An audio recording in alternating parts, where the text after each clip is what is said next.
All right, we are back with more change makers, and I want to make sure I get your name right. It's Angela Bartolome. Bartolome? Yes. Bartolome. I practiced it in my head a couple of times. We received a nomination for Angela as a change maker, and she's got kind of a double-sided approach to what she does. She's definitely a community leader. Her family helped form an organization that is just at the forefront, I'll say, of awareness regarding women of color and what is going on in the world and the sex trade.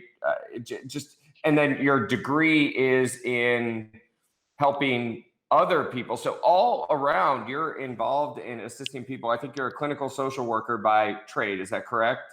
Yes.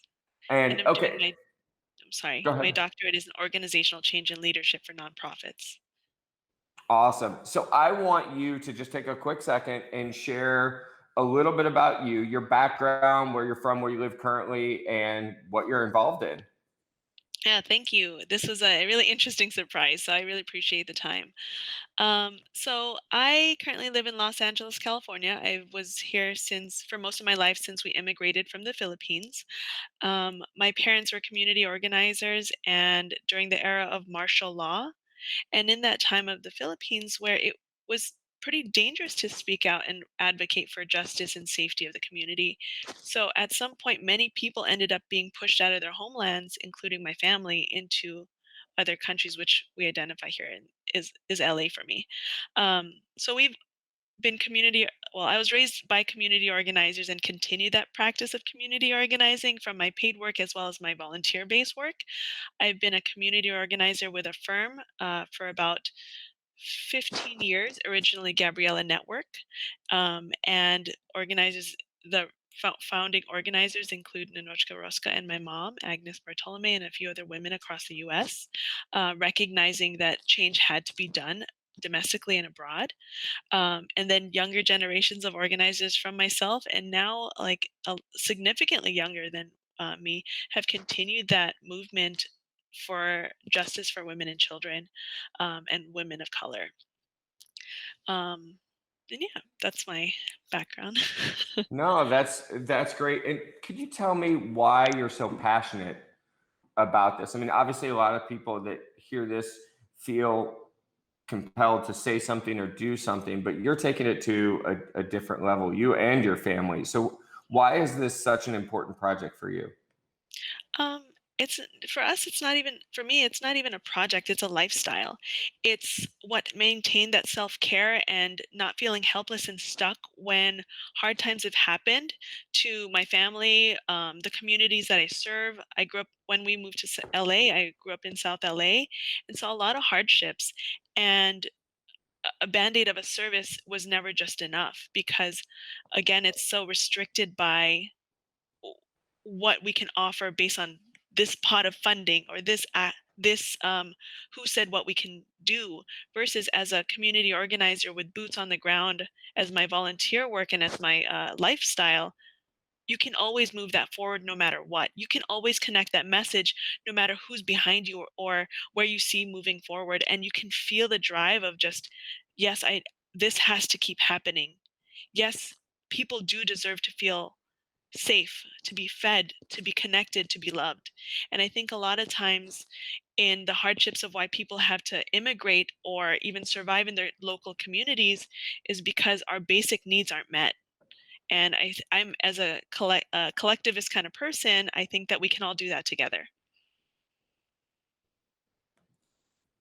That's really great. Do you have any particular story? Like you started to share one when we were preparing for the interview about someone as young as 4. Is that correct? Do you have any specific stories of where you guys got involved or where you could have gotten involved?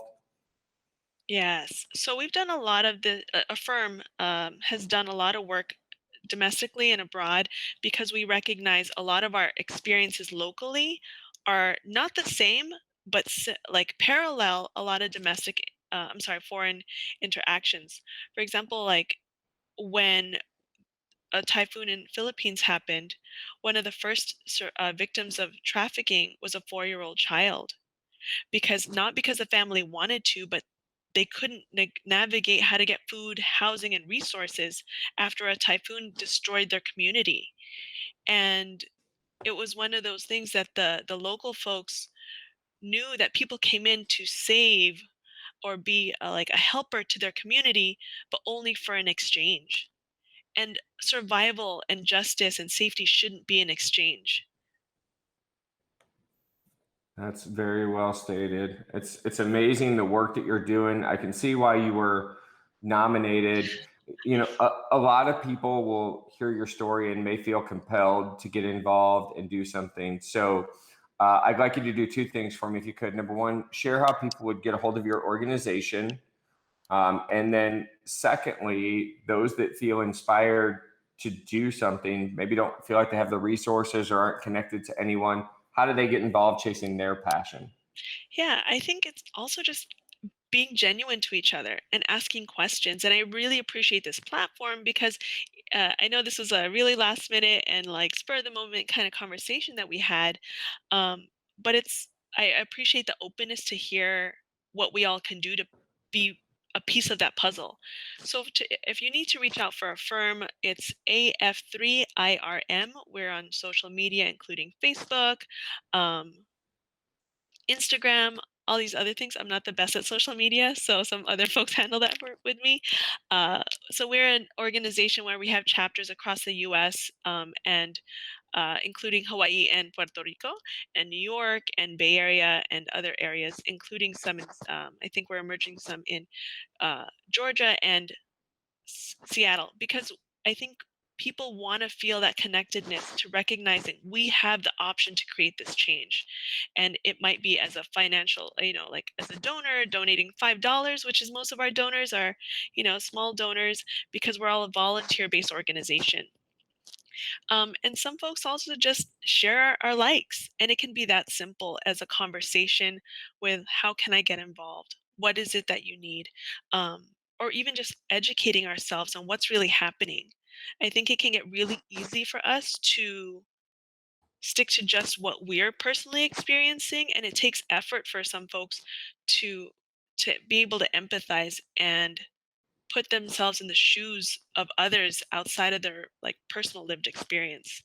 So there's that. And my paid work is I'm a clinical director with Asian American Drug Abuse Program here in LA, and where we provide services in across 12 different languages, which is really rare to have so many access to languages. But we do believe in that community-based, family-based approach in treatment and care, because so many places where you reach out for substance use or mental health care will stick to this medical approach and don't feel like it's very genuine. And so that's something that, as a clinical social worker, and I do supervise and train and educate on this practice, is if you can provide that genuine community, family based connection, they're more likely to stay and survive. Sadly, the community of LA has been hit hardest with poverty, homelessness, joblessness, and also addiction for so many decades, if not longer, that however we can be part of that community together, I think we're more likely to thrive through that. That's amazing. Angela, thank you for the work that you do. It's easy to see why you were nominated as a change maker. And I'm sure that most of the people that benefit from what you do have no idea that you were the one doing it. And your humility is very apparent, and your job is well done. Thank you so much for being a part of Changemakers. Thank you. I really appreciate it. All right. We're going to be back with more after this. Larry Cohn, I'm going to send it back to you.